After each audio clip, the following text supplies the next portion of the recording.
এখন থেকে এই পটেটো চিপসটা আর বাহির থেকে কিনে এনে খেতে হবে না, আর অনেক অনেক টাকা খরচও করতে হবে না।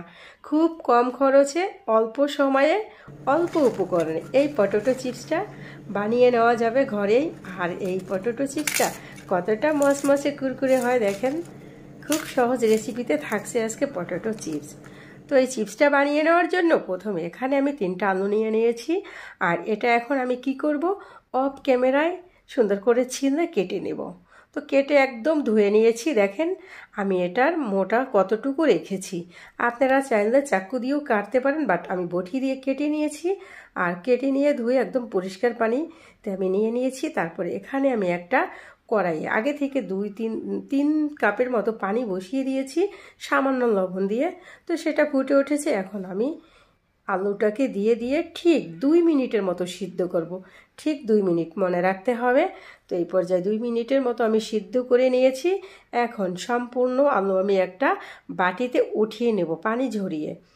তো ঝরিয়ে উঠিয়ে নিচ্ছি। আর উঠিয়ে নিয়ে আগে থেকে কিন্তু আমি বোর্ডে টিস্যু বিছিয়ে রেখেছি, একটা চপিং বোর্ডে। তো আমি একটা চপিং বোর্ডে অনেকগুলো টিস্যু দিয়ে রেখেছি। এখন একটা একটা পিস দিয়ে দিচ্ছি। আর উপরে কিন্তু ফ্যানটা ছেড়ে রেখেছি। এর পানিগুলো যখন শুকিয়ে যাবে তখন আবার আমি একটা বাটিতে উঠিয়ে নেব। তো ফ্যানটা ছেড়ে দিয়েছি, কিছুটা মানে পানি শুকিয়ে আসছে। তারপরে বাকি পানিটা কিন্তু আমি টিস্যু দিয়ে মুছে নেব। তো দেখেন একটা একটা কিন্তু আমি টিস্যু দিয়ে মুছে নেওয়া শেষ।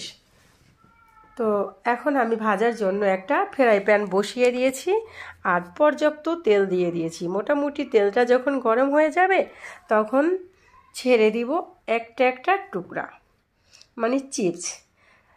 তেলটা গরম হওয়ার পরেই কিন্তু ছেড়ে দিতে হবে। আর ছেড়ে দিয়ে মোটামুটি চুলার আঁচটা মিডিয়ামে রেখে এটাকে ভেজে নিতে হবে যে পর্যন্ত একদম সুন্দর একটা কালার না আসে। আর কালারের সাথে সাথে কিন্তু জিনিসটা খুব মচমচেও হবে। তবে হ্যাঁ, চুলাটা কিন্তু মিডিয়ামে রেখে ভেজে নিতে হবে। কোনো প্রকার বাড়িয়ে দিয়ে তাড়াহুড়া করে ভাজতে যাবেন না, তো এরকম মচমচে নাও হতে পারে।